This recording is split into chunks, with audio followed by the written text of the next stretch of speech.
thanks everybody for coming. How great to have such a good turnout and a pretty noisy reception beforehand, which is always a good sign. Carrie Cranston, the executive director of the Writers Museum, was here somewhere. I don't know if Carrie's still with us, but I wanted to thank Carrie for making this wonderful facility available to us. If you haven't been here before, it's an amazing museum, and there's nothing like the power of the printed word, right? That's what brings us all together. And yeah, I hear you. So this is the Ink and Impact series. This is the first program that we're running under this name.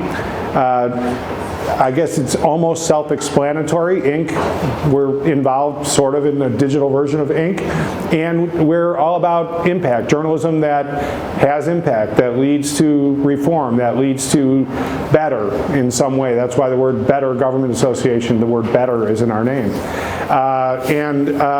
What we want to do is bring communities together around issues that affect their lives and that our journalism is touching on and perhaps facilitating that path toward better.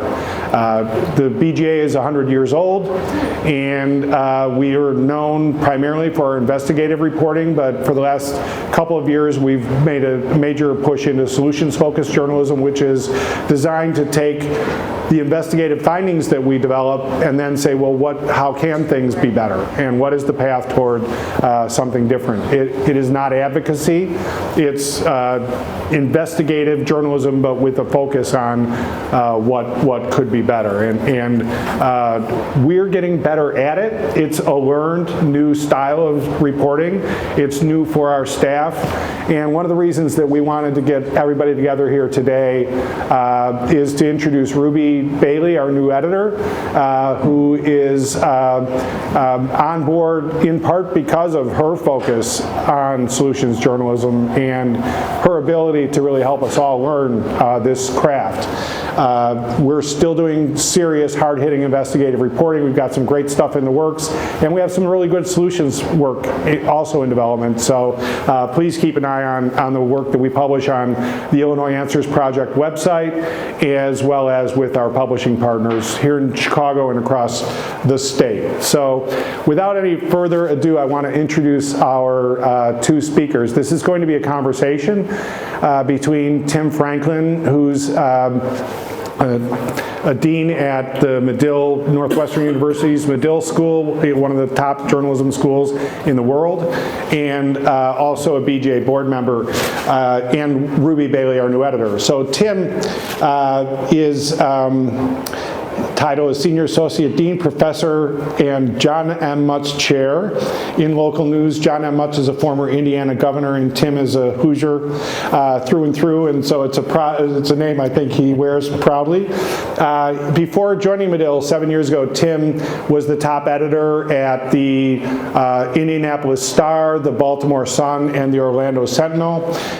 He was managing editor of the Bloomberg's Washington Bureau. He also founded a Center for Sports Journalism at Indiana University, his alma mater.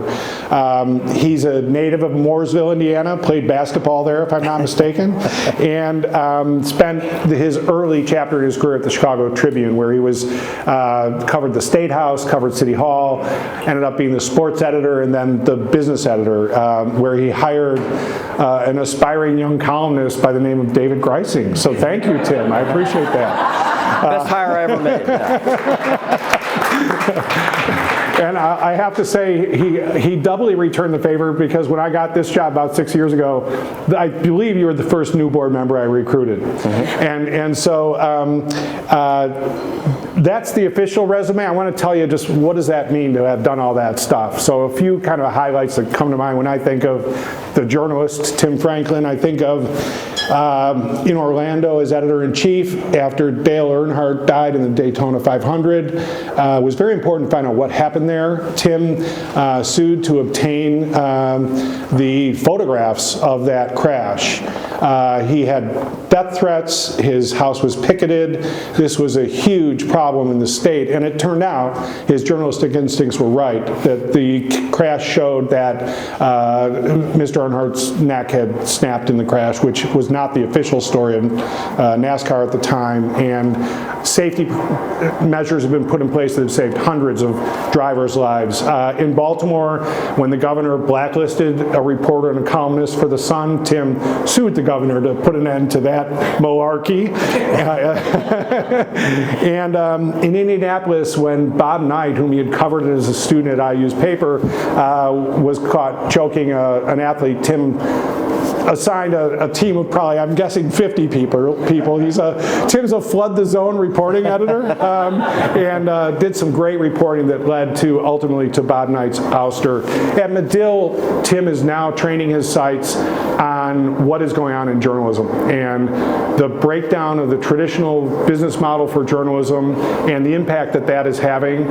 He runs and was the founder of the local news initiative there, and that group has done some incredibly important research about the impact of news deserts, and he's looking for ways and finding ways to strengthen and find a new business model for journalism. So, and the nonprofit way, I don't know what that noise is, but if there's a way that we can make it go away. Is everybody still hearing me, or? Okay. So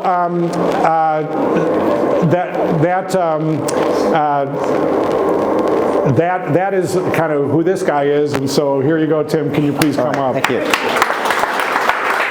Thank you. So Ruby Bailey, here we go.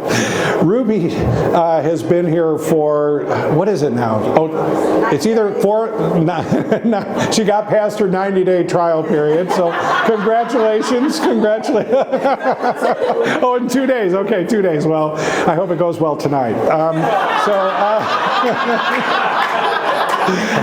So Ruby joined us from USA Today, where she was consumer editor. Prior to that, she was opinion editor of the Indianapolis Star. She previously served as executive editor of the Missourian in Columbia, which is a university-run newspaper that is the paper of record in Missouri, in Columbia, Missouri.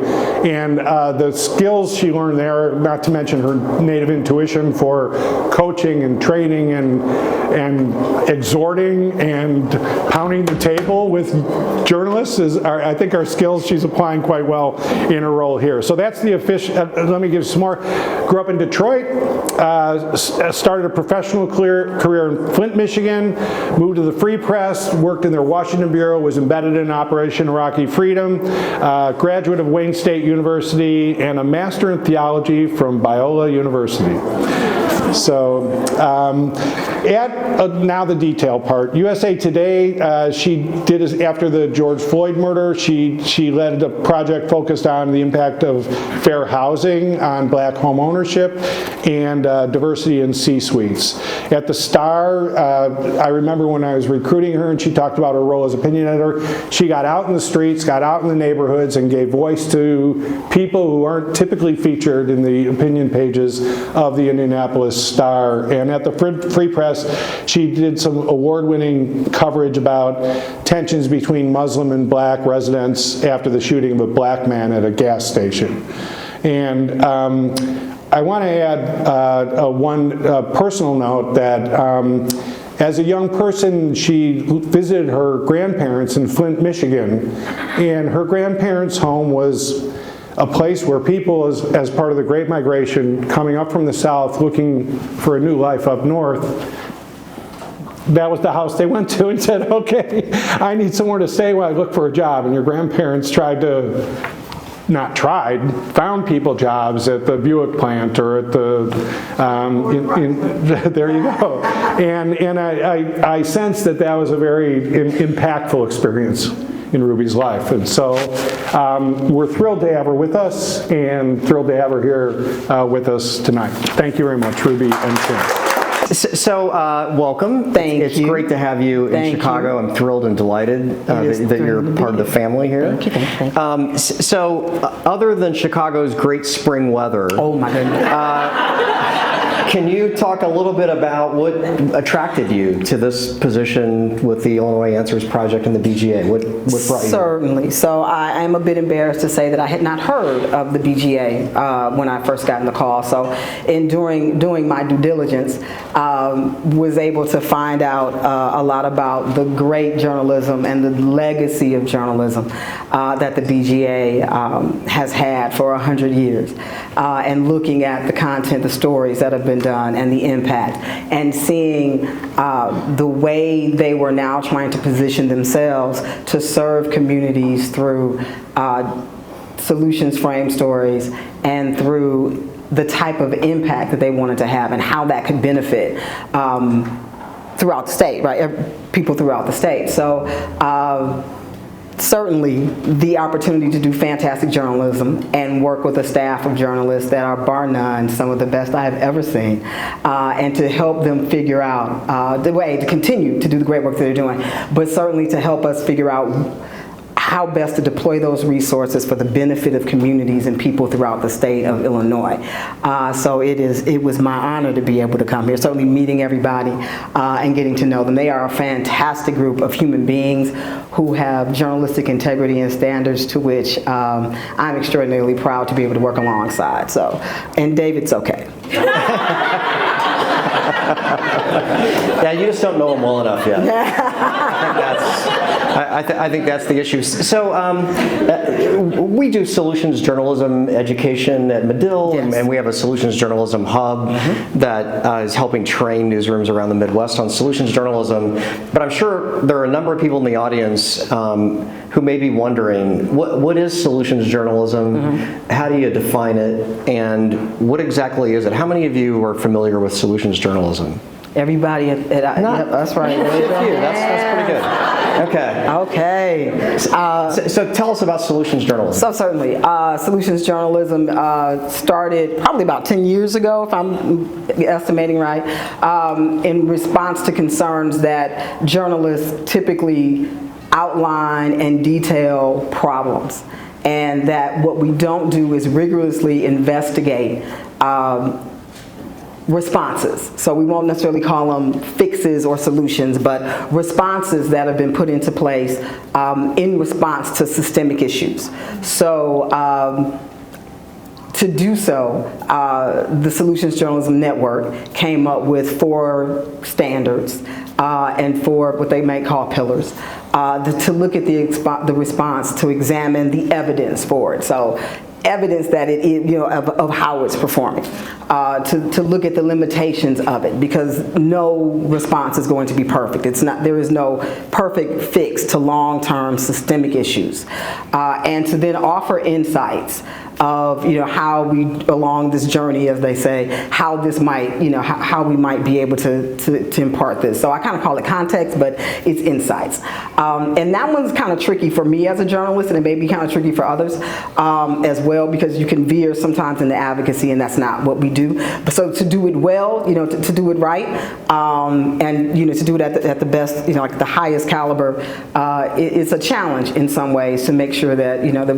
that we're maintaining all that we're supposed to be doing as reporters, scrutinizing, yet saying in part, this is a response, this is and this is how it's working. So I can give a few examples if that's okay. Please, we had a conversation with reporters, and one of the questions that they were asking is, can you show us a national example, right? And I'm thinking, well, there has to be some, right?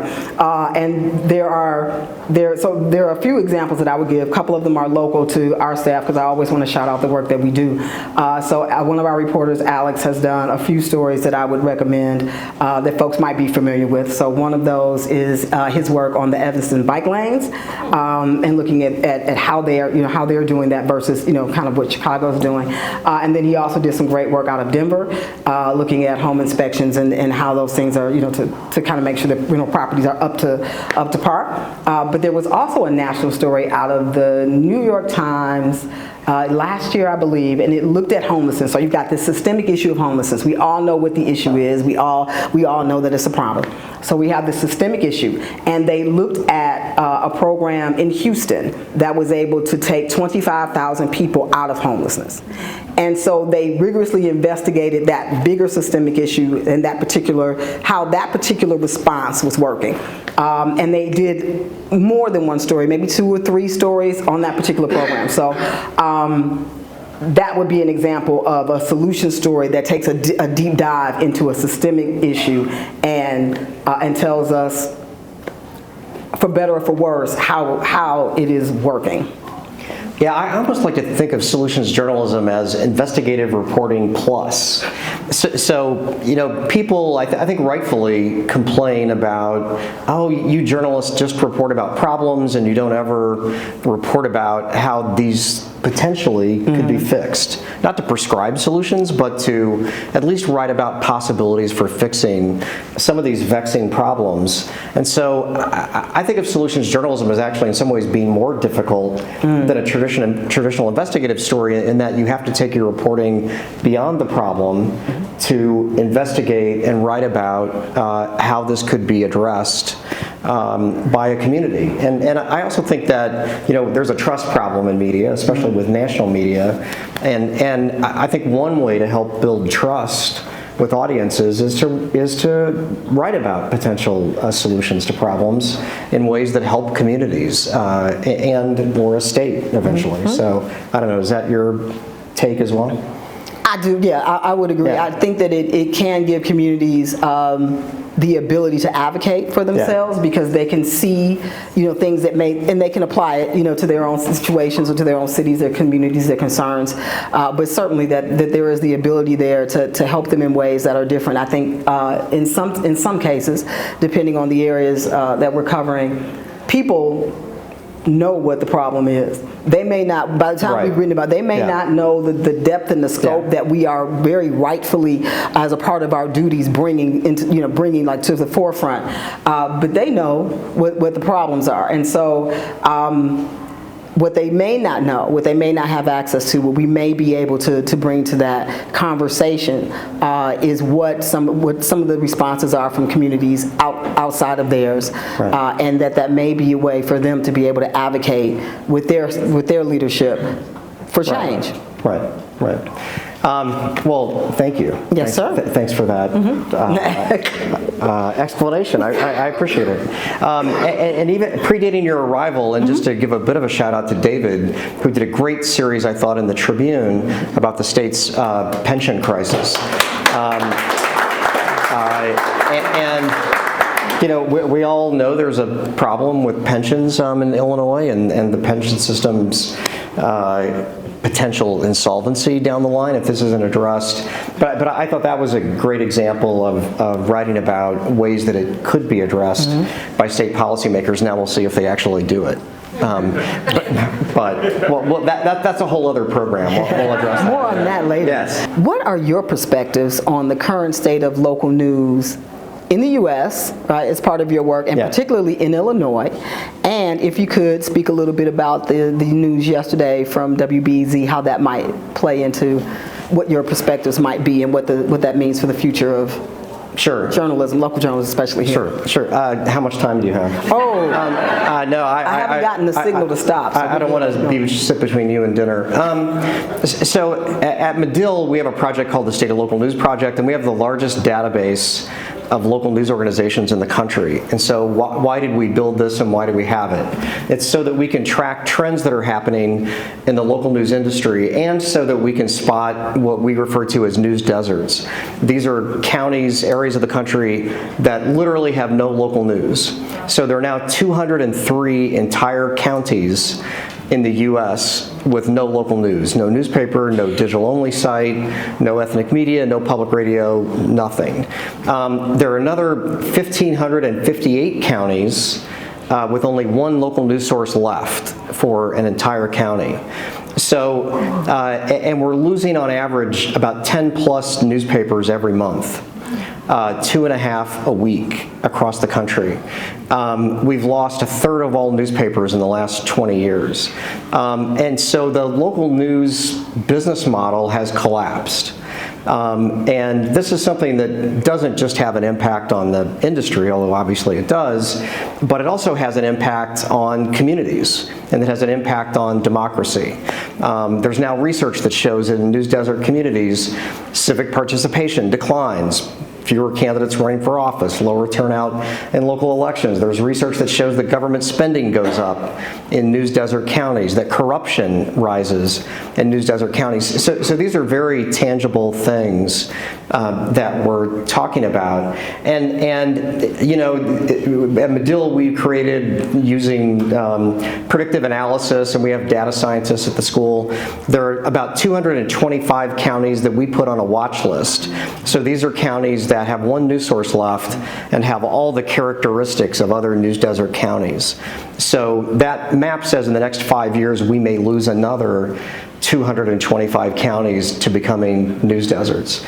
So this is a really serious problem. I don't want to sound like Dr. Doom, but I think we all kind of need to understand the stakes.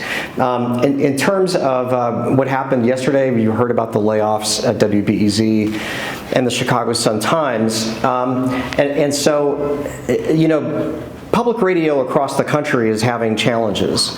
You know, 40% of the ad revenue, or sponsorship underwriting revenue, I should say, at public radio has vanished in the last 5 years, 40%. Terrestrial radio listenership in the 3 years ending in 2022 was down 16%. And so, you know, public radio, and I love public radio and consume it every day, and want it to succeed. But you know, during the pandemic, people stopped commuting. So people stopped listening to NPR or WBEZ in their cars, going to and from work. And that accelerated this trend of people downloading podcasts and listening to podcasts or streaming music. And it also accelerated some of these declines in listenership and in underwriting revenue that we're now seeing. This is happening all over the country. New York Public Radio laid off 6% of its staff at the end of last year. There was a report today in the Boston Globe that they're looking at layoffs at WBUR and the stations in Boston. And Washington, D.C. Public Radio also recently had a layoff. So what's happening at BEZ is not immune from all these other factors that are happening in the industry. But I think there's a special attention being paid to BEZ because of its merger with the Sun-Times and what this could mean for the BEZ's acquisition of the Sun-Times. I was asked by a reporter yesterday, well, does this mean that merger is doomed to failure? And I really think it's very, very premature to jump to that conclusion. But I will say that what we are all living through right now is a seismic, historic change in how people consume news, and how news is produced, and how news is distributed, and in how news is paid for. And anybody who tells you that they know how this is going to sort out has a bridge in New Jersey that they want to sell you. But these are really rapidly changing historic times. And I'll wrap up. I'm probably going on too long. We are fortunate in Chicago, not to continue my Dr. Doom speech, that Chicago has become kind of an incubator of innovation. Compared to a lot of markets around the country. So what's happened is the media landscape has splintered into a million different pieces. There are all these niche sites that all of us consume, these topical sites, and so you think about television news, and there's a reason they call it broadcasting, because it's casting to a broad audience. Those audiences have all splintered, and the same disruption that's hit newspapers is going to hit local television news, I think, soon, and that's already beginning to happen as well. But in Chicago, we're seeing the emergence of these new players. So Block Club Chicago, I think, is maybe the most successful local digital news startup in America in the last 5 years. Yes, absolutely.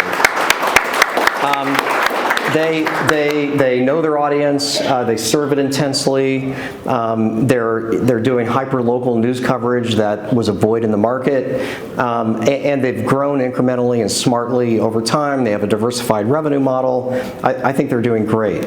I think organizations like this one, the Illinois Answers Project and the BGA, to my knowledge, it's the largest solutions journalism-focused news outlet in the country. And so it's providing distinctive, unique, original news and information that you can't get anywhere else. These are the kinds of organizations in our future that will survive. These are the ones that have a defined audience, that have a defined lane, that are differentiated, that I think ultimately will be successful. And I'm, very bullish on this one. Yeah. Wow. That was a long answer. That's an excellent answer. Yeah. Thank you. Yeah. If I may follow up. Yeah, sure. Thank you. Yeah. One thing that I noticed in terms of what the work that you do, you also talk about bright spots. So give me a couple. Okay. Yeah, there are a number around the country, and what's happening is we're pivoting from an advertising-based business model that supported local news for many decades, more than a century, and that advertising model has collapsed. It's gone to places like Craigslist and to the big tech platforms like Google and Meta. So that advertising revenue has kind of vaporized, and so now the pivot is to a reader revenue business model. So all of you who thank you are subscribing or being members of local news organizations, they need you to support the journalism that they're doing. But we're pivoting to this reader revenue based business model. And so there are some regional publications across the country that I think have made this pivot very effectively. The Boston Globe being one, the Philadelphia Inquirer, the Minneapolis Star Tribune, that have really made this print to digital pivot.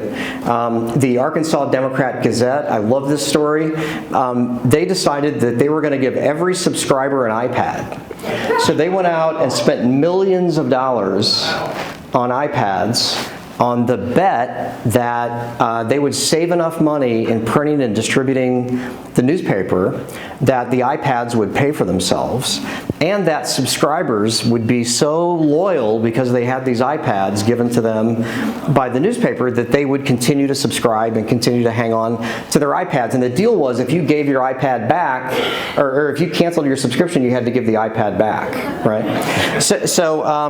But we've done research because this was such a fascinating experiment, and they are killing it. I mean, they're doing great. They have a very high retention rate. And they're doing very good. They have a very robust newsroom, and I mean that's the kind of creative solution that I think that it's going to take.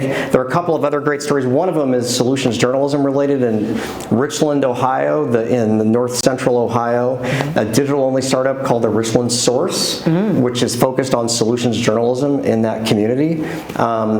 Is going great. They have a diversified business model. They're taking on a Gannett publication that was kind of a ghost newspaper, and they're growing and doing well. So I could go on and on. There are some other good examples, but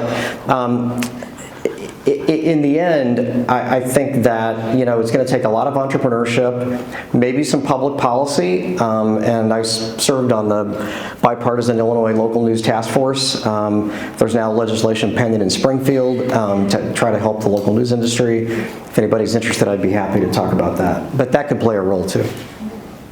Shall we open it up to questions? Sure, let's do that. Oh, wonderful. Do we have a mic or? Could you just speak to what you just said about the legislation that is pending? Yeah, sure. Would be happy to. So the task force presented us a menu of suggested ideas. We did a ton of research of policy that's happening in other states around the country. Of course, there's also some legislation pending in Congress, but nothing's getting out of Congress.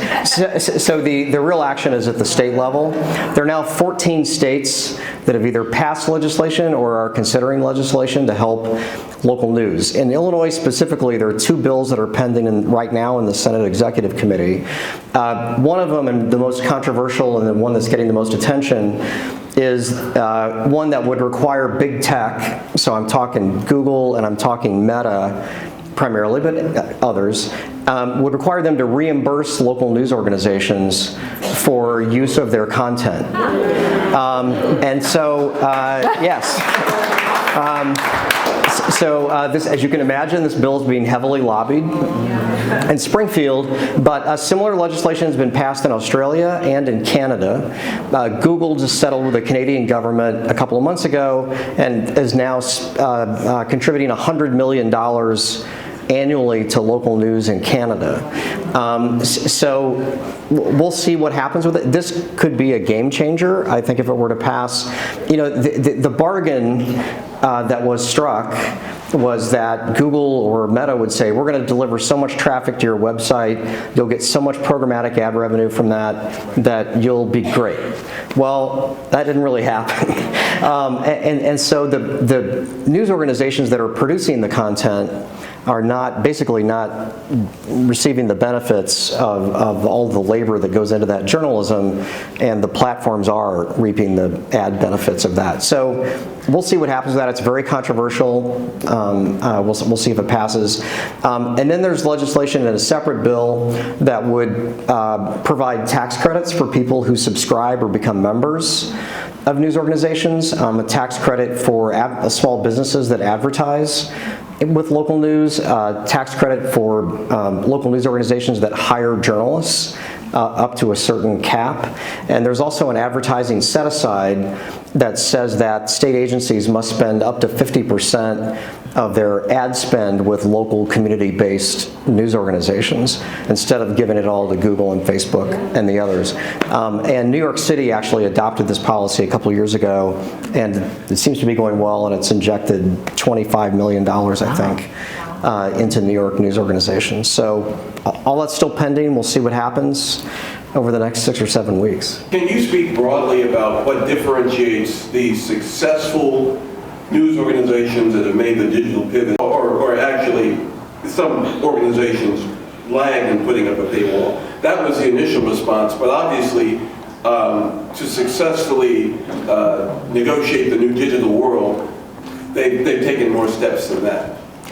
Yeah, no, it's a great question. You know, when the history of this era is written, the decision not to put up a paywall right away and to give away your content for free, I think may not have been the best decision that was made in places. But you know, a lot of it is internal and cultural. So a lot of news organizations were still doing very well with print ad revenue for a long time, and we're kind of living on that, and couldn't look ahead 2, 3, 4, 5 years to see what the train was coming at them, and so they were slow to change and slow to pivot, and that's unfortunate, and I don't hold out a lot of sympathy for those folks that did that.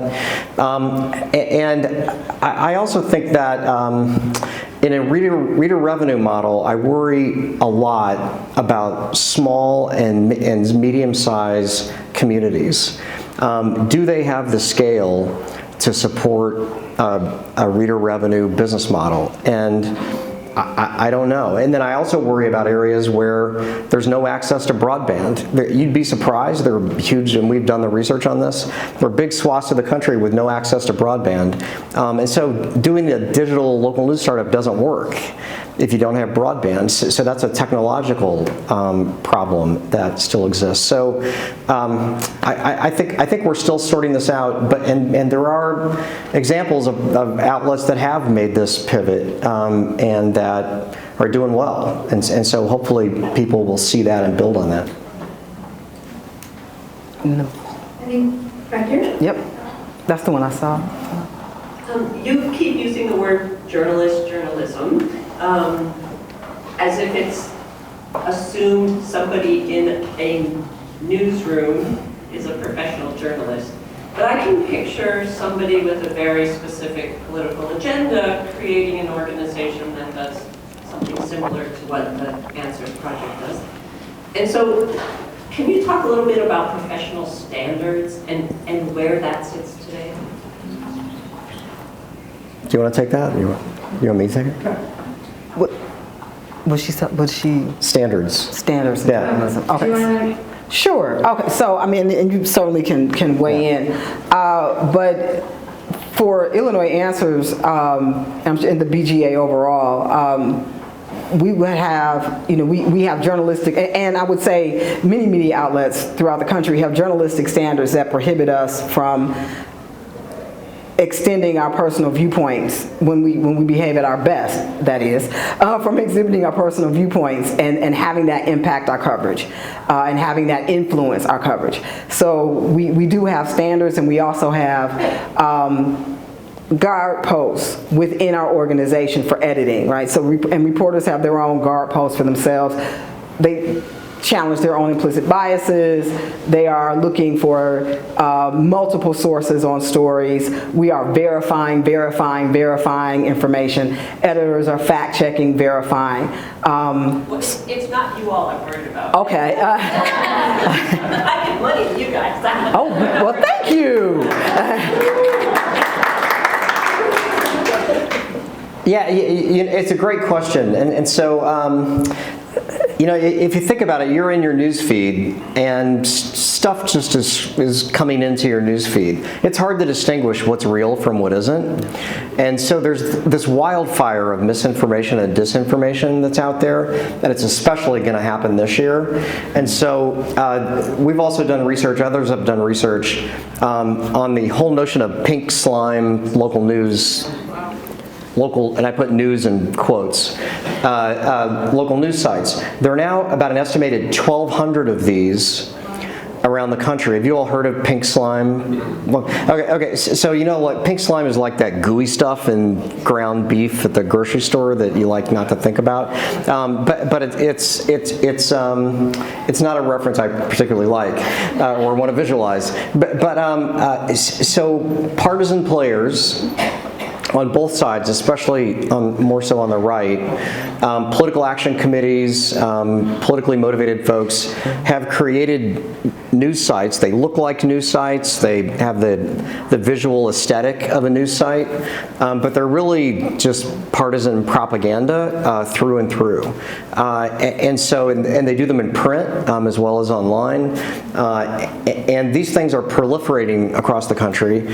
And even some companies are now starting pink slime local sites. Chevron has started them like in the Permian Basin in Texas, and these publications are espousing the virtues of fracking and so forth. And so I think this is only going to happen more and more. And you think about it, like the barrier to entry now is very low. Anybody with $50 or $100 can get a URL and a content management system and start a website. So this stuff is out there, and it's out there everywhere, and news consumers I think are understandably confused, and it's a problem, and I think it shows that there needs to be, I hope, a flight back to quality and to verified, credible information. Okay, I think we're going to take one last question from back here. All right. Hi, first of all, thank you for all that you do. My question for you is one that's more generational. As we start seeing our Gen Z and down the line Gen Alpha turning more toward their bubble on TikTok and everything else for news, how do you envision news evolving to address the younger generations who aren't turning to traditional news sources like some of the previous generations have? Yeah, it's a great question. And we just fielded a huge survey of Chicago news consumption behaviors, and we're going to be publishing a report on it here in the next probably month, 6 weeks or so, and a lot of fascinating findings. And but it shows this huge generational divide in how people consume news. And I see it at Medill. Young people are, they're engaged with the news.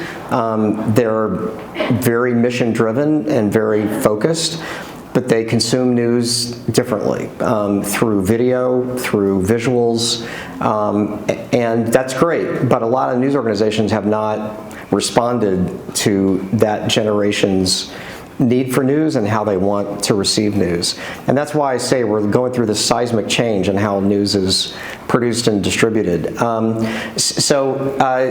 know, that's the Washington Post has started, you know, they have a full-time TikTok person now who's just on TikTok. I think that's really smart. I think we're going to see more news organizations do that. The other huge trend I think that we're seeing is that smartphones are overtaking television as the primary vessel in which people receive news and information, and search is overtaking local television news, which has been for decades the leading source of local news and information, as the primary news source.